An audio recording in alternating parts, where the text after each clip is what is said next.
Welcome to the Borland Climb. We hope this video helps. In this video, I will explain how to play Call of Duty on Steam.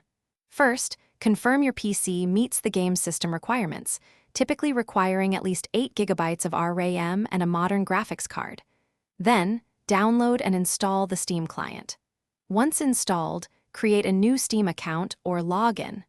Finally, navigate to the Steam store and purchase your preferred Call of Duty game. After purchasing, find your Call of Duty title in your Steam library.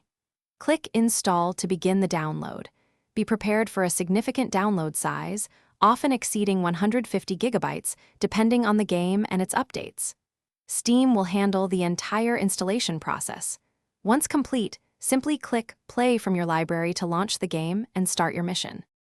Once in the game, head to the Settings menu. Optimize your graphics for a smooth experience, perhaps aiming for 60 frames per second. Crucially, customize your keybinds and mouse sensitivity. Many players prefer a lower DPI for precise aiming. If you prefer a controller, ensure it's connected and configured. Take a few minutes in the practice range to get comfortable with your setup.